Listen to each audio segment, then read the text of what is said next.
Hey guys, happy shoots. Where are we? What is today? Thursday. Happy Thursday. Happy Thursday. Happy Thursday. I am so excited. Listen, for multiple reasons, but I'm excited today because of this topic, because of this season, because of the movement, because of life, because of opportunities, another chance, just all of those great things, right? Thank you so much for joining us. To those of you who are on right now, for those of you who will be coming back for the replay, thank you for joining us. My name is Tamara Johnson. I am the founder of Make It Rise, and RISE is an acronym for Rebuild Intentionally and Strategically for Effectiveness. Super excited about this entire thing, you guys. So under that LLC, that business, I have a movement called Life After Divorce, right? And oftentimes people are a little confused because honestly, the vision and the mission for Make It Rise is to create a movement where we're changing the view of how society has defined marriage, right? But then you have this thing that I am pushing and promoting and executing that is talking about life after divorce. And so one thing that I like to share with all of my viewers, those that call, those that are new to it, I like to share that it's not that we are pushing or that we are supporting divorce. I am completely not doing that. I'm all about healthy relationships and marriages, right? But what's most important is the healthy individual. So before you can be a healthy wife, a whole wife, or a healthy husband, a whole husband, a healed husband, you must be that first as an individual. So when God gave me the vision for Make It Rise, we pushed through that thing and it was going great. And then all of a sudden, guess what?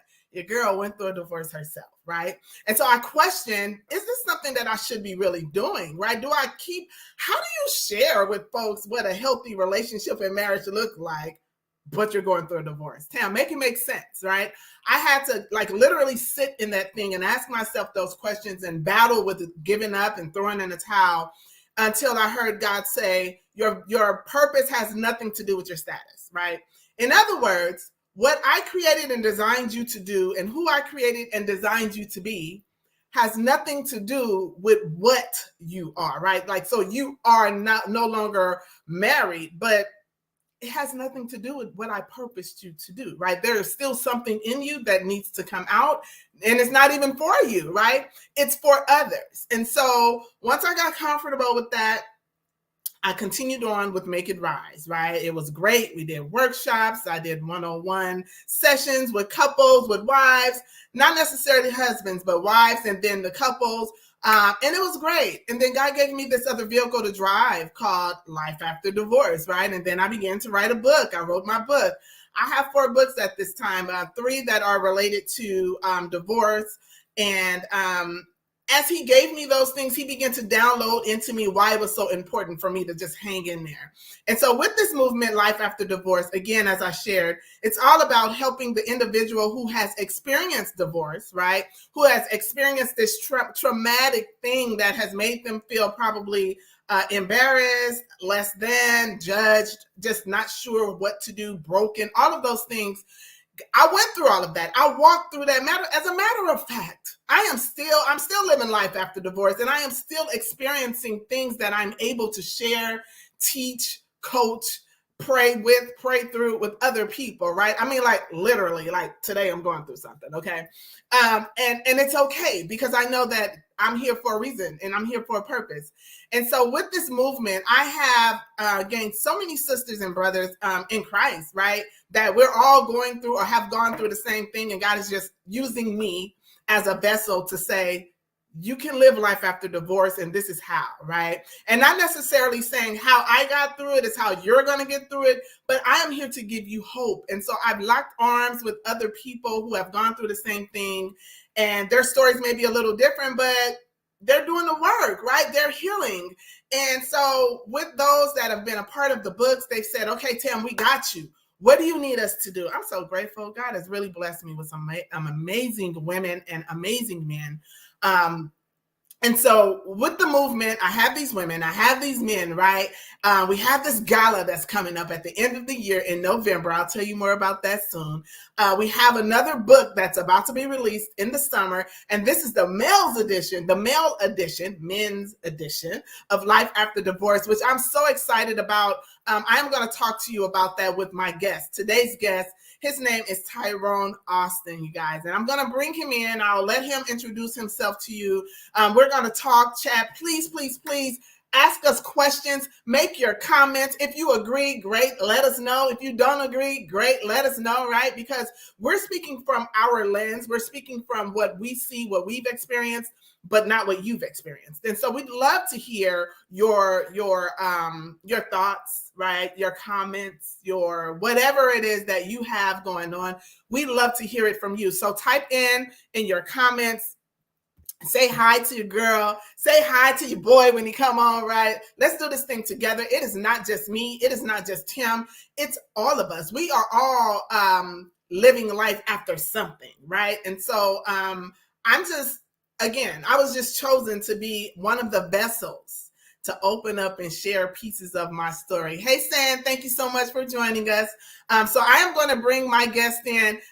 Before I bring him in, y'all, excuse me, I talk with my hands. So if that is distracting to you, I'm sorry. I've been trying for a long time to stop, but it's just who I am, y'all. I can't help it. I get so excited about stuff like this. And so this is what I do, right? But I am going to bring in, hey, Val, I'm going to bring in our guest tonight, and we're going to just get going. Hey. Am I here? You are here. I hear. I can talk with my hands too, if that helps. Listen, whatever you're comfortable with. Okay. But this is me. Hey, well, Ty, how are you? I'm doing wonderful. Awesome. Thank you for having me. And this is an amazing project that you're working on, and Thank you. I'm grateful and fortunate to be part of it. Thank you. Even though being part of it requires you to have been divorced. It's difficult to say because I've never really said that before. Wow. It's actually something I've never really talked about, especially on a public platform. Wow. So I'm honored to be here. Thank you. I'm a healer.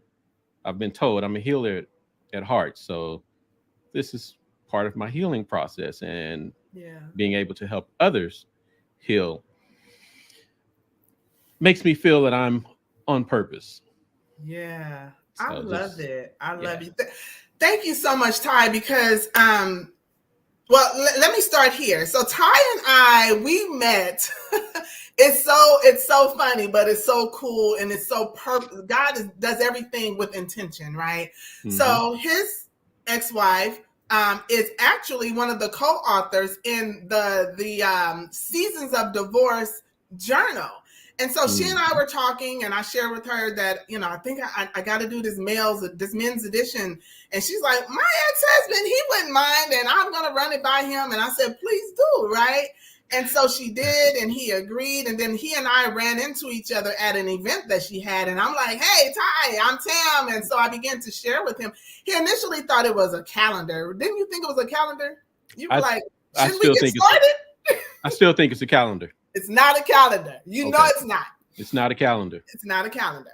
Okay. And so that's how we met. And I am so excited that God connected us. I always believe that when you connect with someone and the energies just automatically link, I say, God, you introduced me to my brother at a later year in life, but thank you, and we had reason and a purpose for our passing. And so again, I want to say to you, Ty, thank you so much for coming on with me, with us, being a part of the movement. You are now family, right? You can't get rid of me. Even if you try, I'm gonna let you know I'm a bugaboo with my family members, and especially with something that God has given me.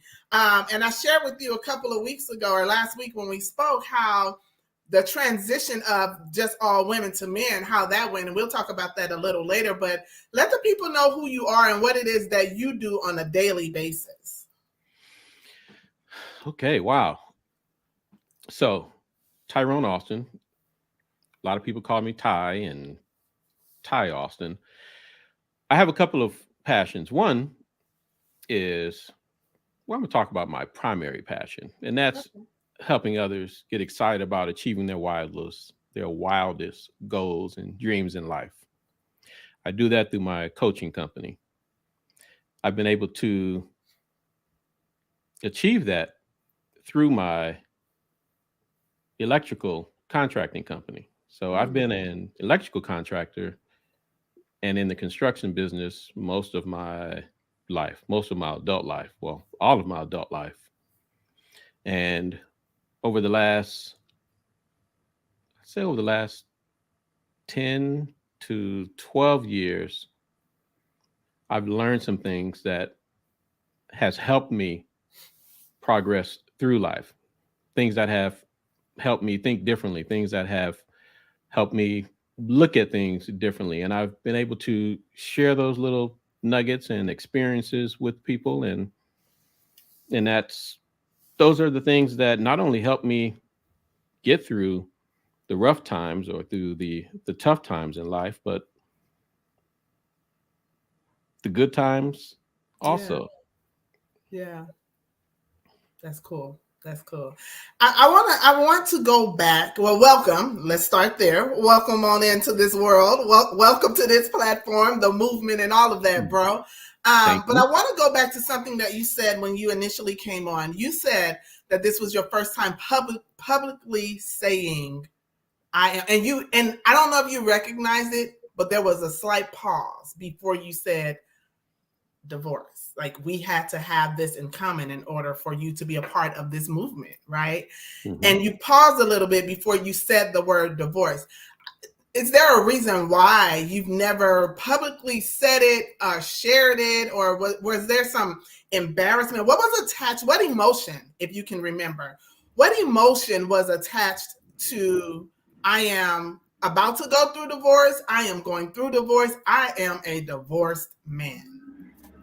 Well, for me, it was more so, damn, I'm doing it again because I am a double divorcee. Okay. So one could say, I don't give up. One can say, maybe I'm doing something wrong, but I don't know. I can say that I'm here and I'm on this side of it. And when this opportunity that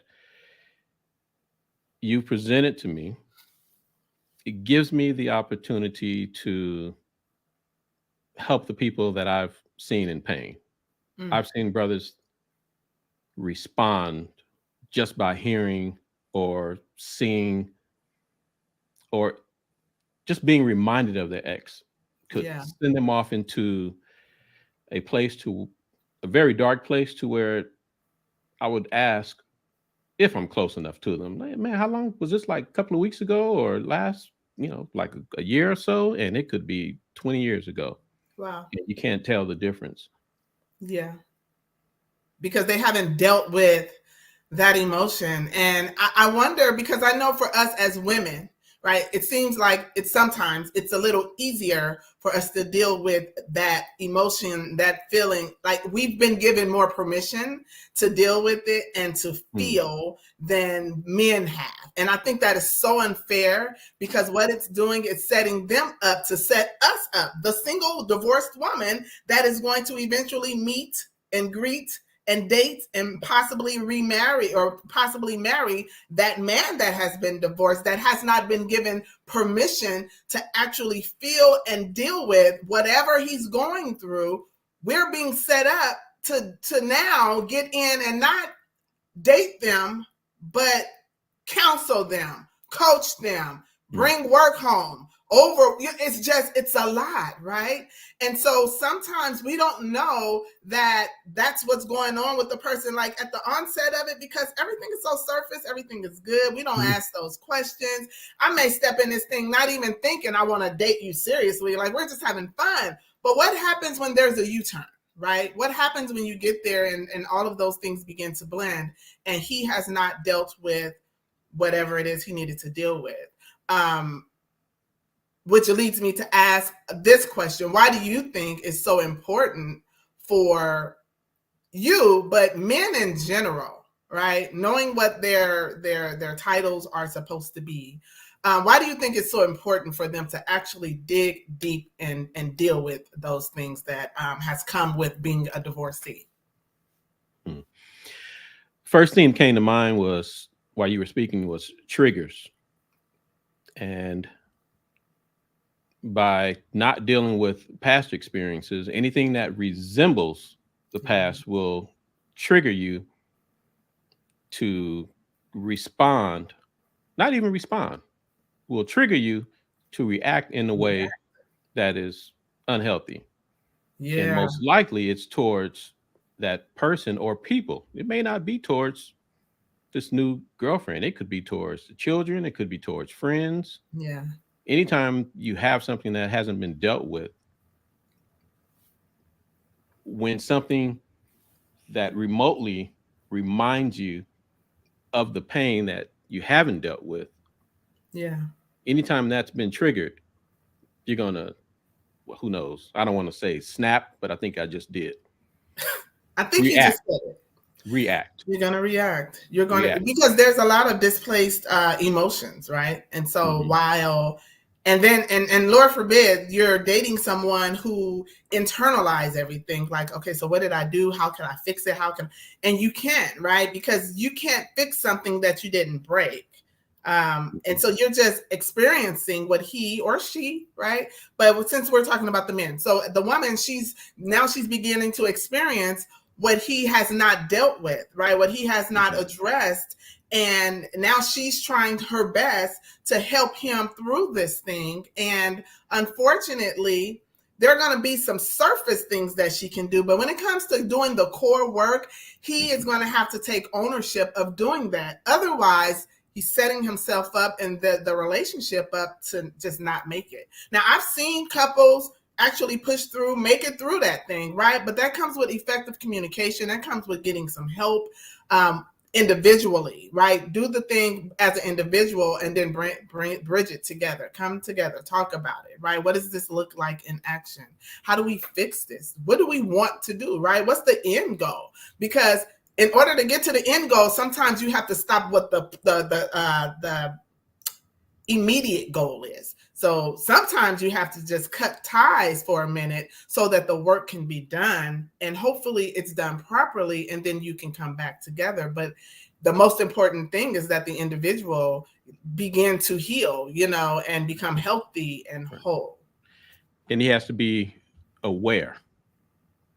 Yeah. He has to be aware of the place that he's in. And there's a bunch of other words. He has to be aware. He has to be vulnerable. No one wants to use that. No one wants to talk about that. Let's talk about it. Why not? Why do you think men are hesitant when it comes to using the word vulnerable? What does that break down to for most men or some men? Oh, because, well, I can speak for myself. Being vulnerable is something that women do. At least that was my perception. That men don't show their colors. They don't show how they really feel. That men are to be strong and don't cry and all the other things that allow us to carry this mask. Because it equals what? Yeah, and that mask can become heavy. And some of us have to carry it. And there's no place to where we can expose ourselves. There's no safe place. Yeah. And that's dangerous, because when there is no safe place, then you're just walking around with your guards up at all times. Yeah. And if your guards are up, that means you're ready to fight, which is the reason why anytime something reminds you, you're just going to go to your initial defense mechanism. Yeah. You talked about wearing a mask. Let's bring this thing into like today's time. We've been wearing a mask because of COVID, right? We had to wear a mask. It was mandatory for a minute, and all transparency for me, So I had this skin condition, right? And prior to having to wear this mask, I had to cover it up with whatever I needed to cover it up with. I had to make sure I go get these facials and all these different processes that I needed to do, right, in order for me to be comfortable enough to just look at myself and be like, okay, you're good, right? But then when we had to wear the mask, what happened? I got a little lazy, right? I couldn't go to my appointments as often as I should have been, or I could have been, right? But I was wearing this mask. And so out of sight, out of mind, right? And so I wasn't dealing with the issues because they were covered up. And so I only uncovered them when I came home. I was in the secret place, in the safe place behind my own closed doors where people weren't seeing me the way that they were seeing me. They weren't seeing my entire face, right? And so I am a firm believer that what we have been doing when going through divorce is we're covering up our emotions with stuff, and we're not letting go. We're not taking off that mask until we get in a place where we're by ourselves. We're at home, but who is that helping?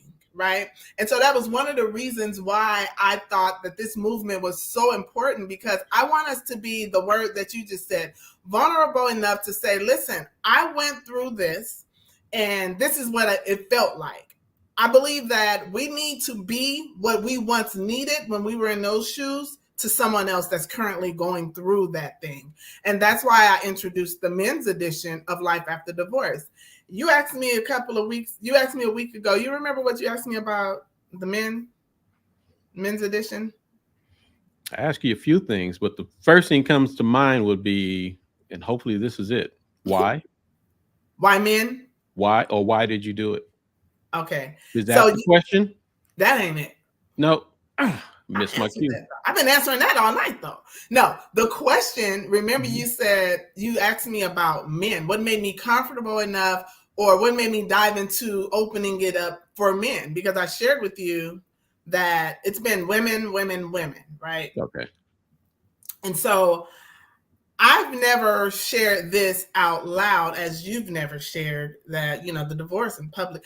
I've never shared this other than with my mentor, my pastor, and you the other day, and my ex. I did not, although I knew that it was something that God wanted me to do, I wasn't ready. I still had this shell of single, right? I'm single, and I am single, but I'm single, but hey, boy, right? And you can't do that in ministry, right? There was still some residue of needing to be seen, right? And I knew that mixing business and pleasure would not be pleasing to God, not with the calling that He has me doing, right? So I had to be real with myself. Some of the comments that are being made by men, instead of laughing them off, I had to learn how to verbalize and not put them in their place like I'm checking them, but let them know where I stand. So it took me a very long time to get there. And that came by way of the guy that I was dating, him bringing some things to my attention. At the time, I didn't agree with him. I didn't agree with, and I still don't agree with the reason why, right? But I saw exactly what he said. What'd you say? Nothing. I saw exactly what he said, and I knew what he meant. But bigger than that, I knew what it meant for me in ministry, right? And so as I began to deal with that on the inside, and God began to heal me in that area, then He gave me the approval to say, now you can open it up for men's edition. Right? Because you're not carrying this thing that is asking for some type of approval, validation. God says what He told me was the only thing that needs validated is the ticket that you're going to use when you go park as I have you go speak. You don't need, I'm your validator. You don't need anyone to validate you in what it is that I've called you to do. Right? And so when He gave me the approval, I opened up the door, and the response has been amazing. And that's how you know when it's God, it's good. And when it's good, it's God. So you came on, you jumped in there, and I've read your piece already, and it's amazing. And of course, we're not going to share it on here because they got to get the book.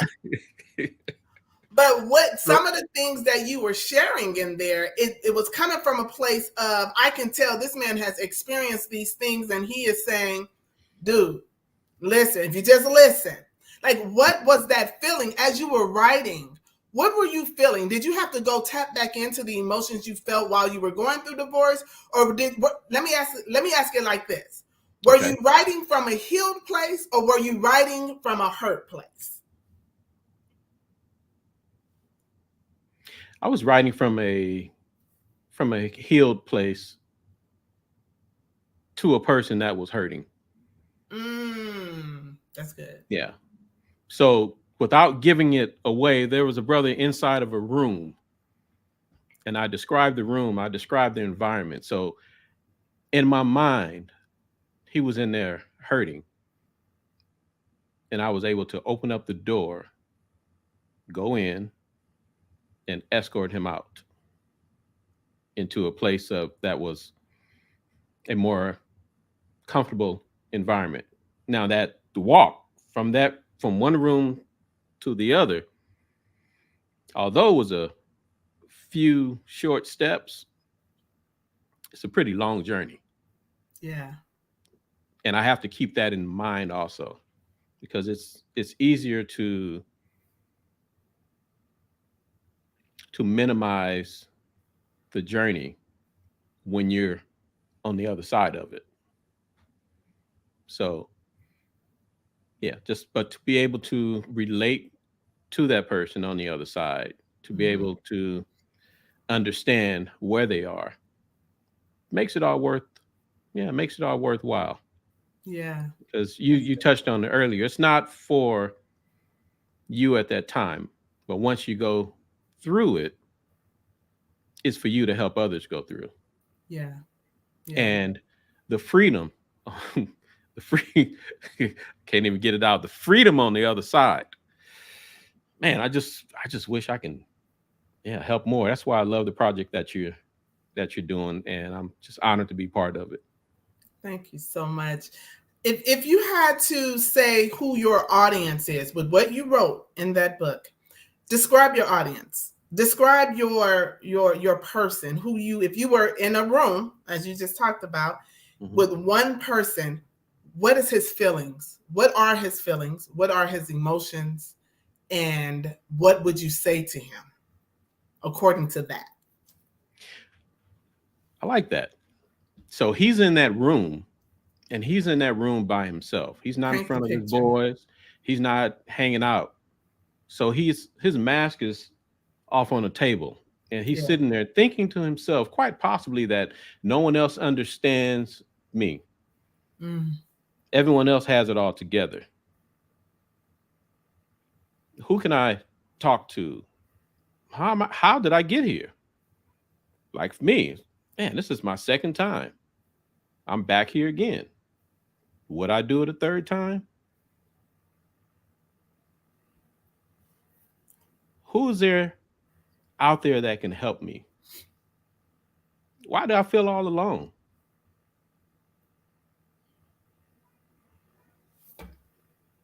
Probably have a couple of more that I can come up with. We can be here all night, because that's what the brother would be doing. Yeah. He would be asking questions. He might even grab some type of substance to stop himself from asking the questions. Yeah. But to be able to ask the questions with a sober mind, I believe that anytime you ask a question, that the answer will appear. The answer will show up, especially if you're looking for it.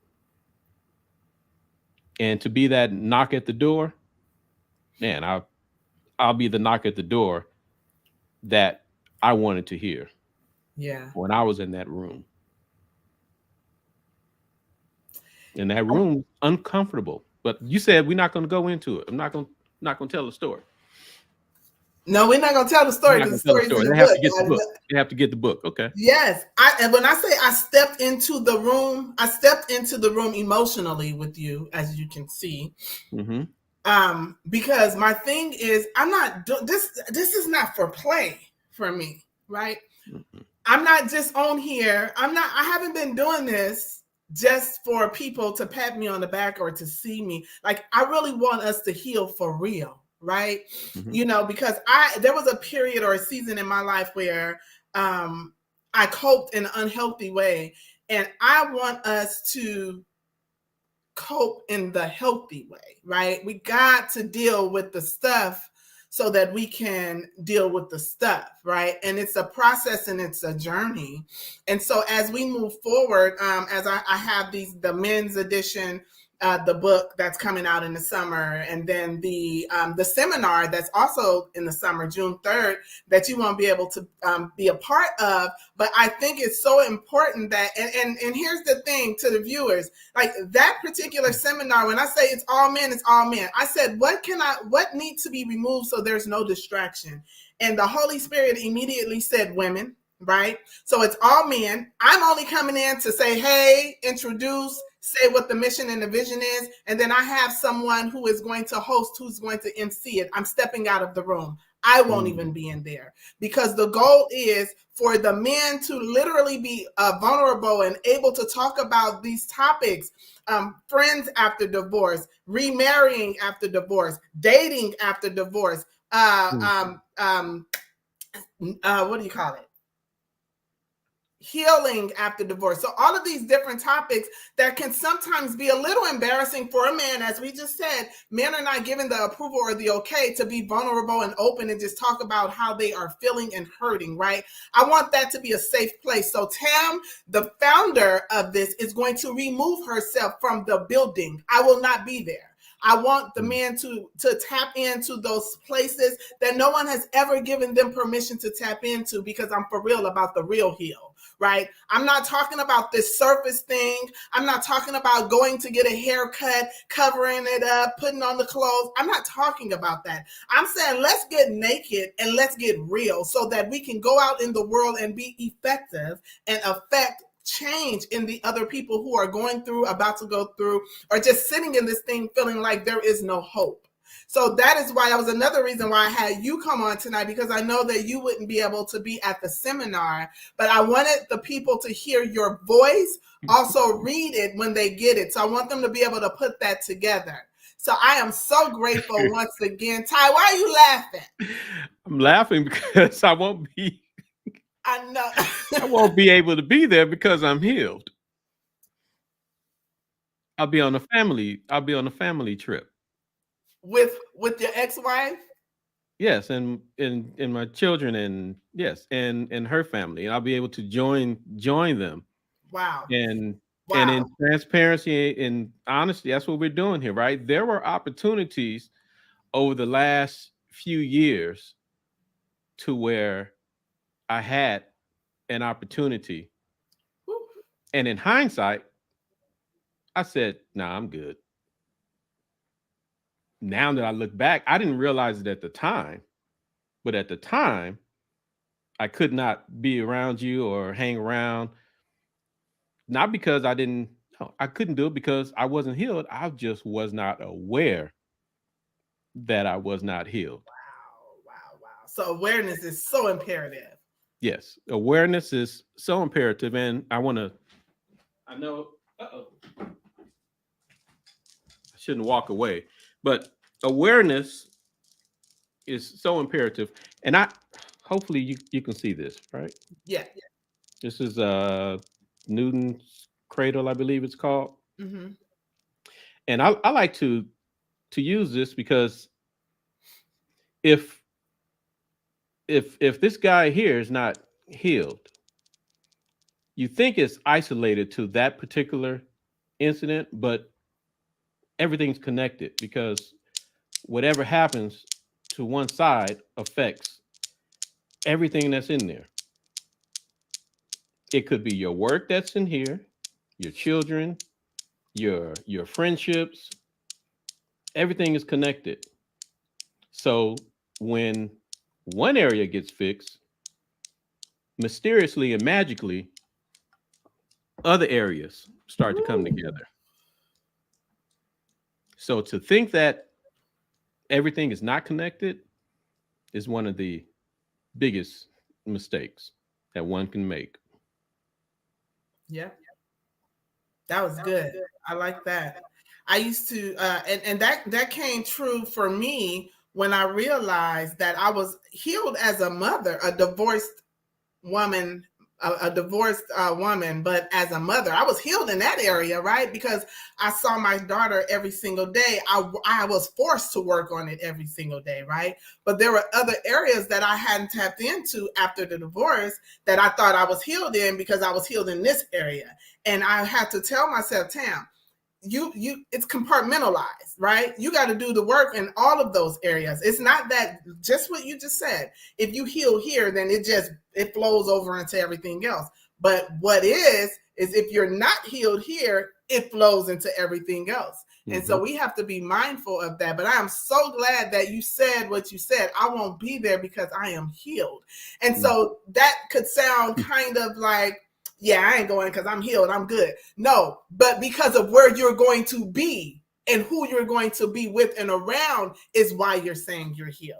And I am so godly proud of you for doing the work and showing people that if you do the work, there is life after divorce and you can live it loud. And your loud right now is being able to be friends with your ex-wife, being able to do family trips and still be good, right? Because somebody can't do that. Somebody can't look at their ex and say, we went through that, but that's my girl. That's my dude. Like, we went through that, but that was then, right? Or we can sit in the same room together. We can have conversation because at the end of the day, our friendship is still solid.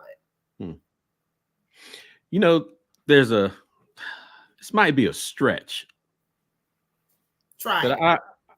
as I as I share with others, the power of your experiences, the power of your subconscious mind and thoughts that get implanted. When I think I was 19, I was in a wedding. Now, my parents divorced when I was, I don't know, maybe 2, 3 years old, something like that. So I grew up in a single parent home. When I was 19, I was in this wedding, and I think I was a usher, something like that. And I had a young lady who was my, I don't know, help me out. What's the other? We weren't in the wedding party, but we were the younger children. Oh, I like don't know, not the rose. I mean, not the ring bearer. I wasn't that young. you were the I'm gonna say youth bride and groom. No? Something like, I don't know what we were. But anyways, we were in the wedding, Okay. and I remember riding in the limo and meeting her parents that weren't together, and it was just so odd to me. Not really odd, but more intriguing to me that they were together and they appeared to have a great relationship.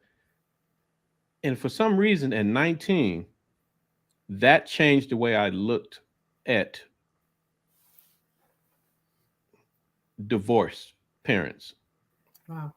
Because for some reason I always thought, or I had it in my mind, that if you were divorced, that it was a bad thing, it was negative, and you couldn't be together, you couldn't be in the same room.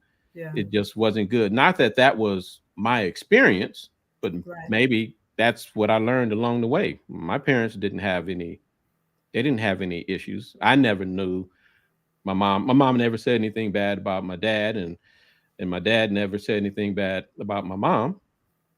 But maybe growing up, that's what I heard. And I Right. remember being in that environment, and that stuck with me for years. And just to fast forward however many years, 19 up to now is, I need a calculator to work the math out. But whatever stuck with me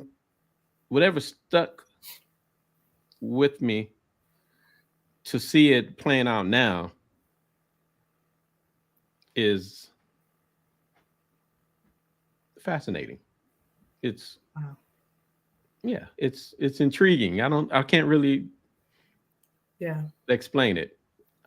What I can say is that I'm grateful to be on this side of it. Yeah.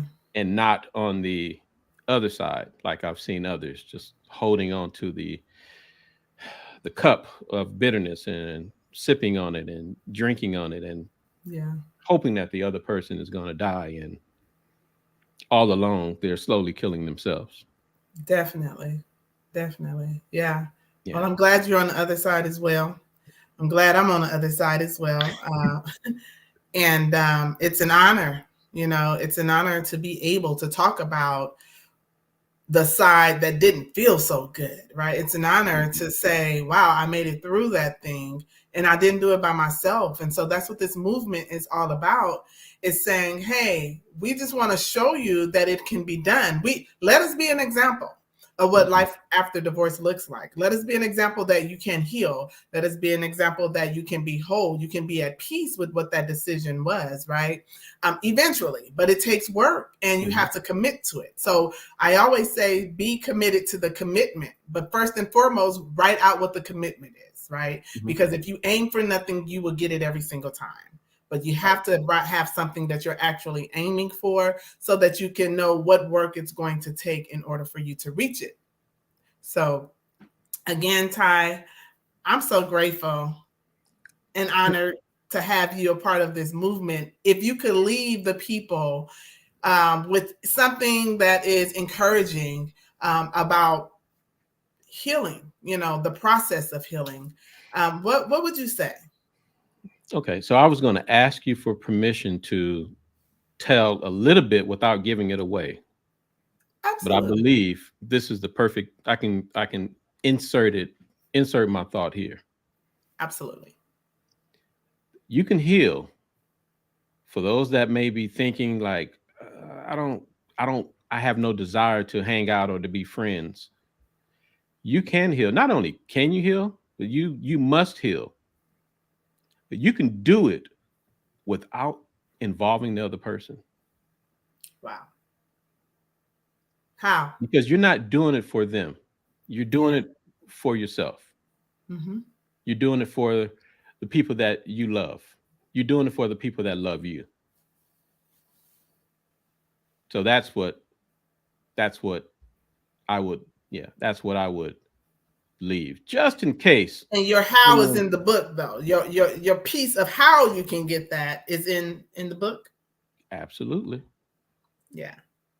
Yeah, that was great. That was Absolutely. great. You guys, the book is going to be fire, okay? The entries that I've read so far, I have been like, oh my God, like this is amazing, right? And it's just so honorable to have men do it.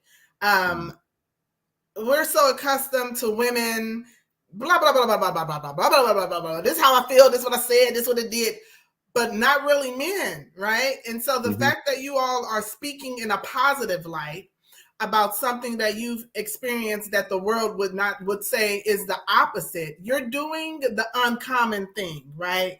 And you're doing it for you, but for others with little old me.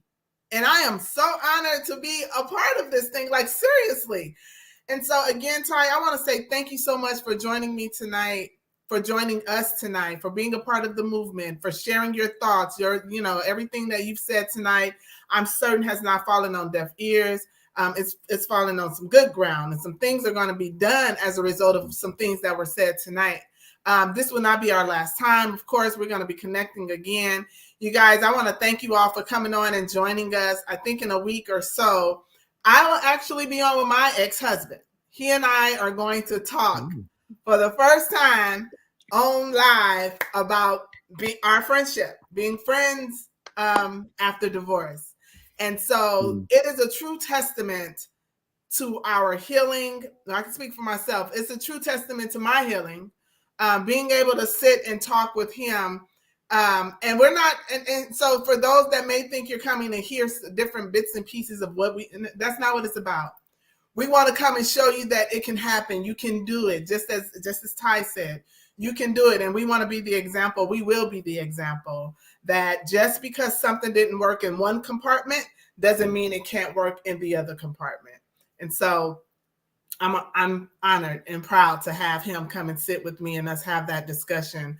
But again, Ty, thank you. Viewers, thank you. For those of you that came back for the replay, please, please, please, if you have questions, comments, please leave them. We have the men's edition. It's called the After Effects Seminar. That is going to be June 3rd.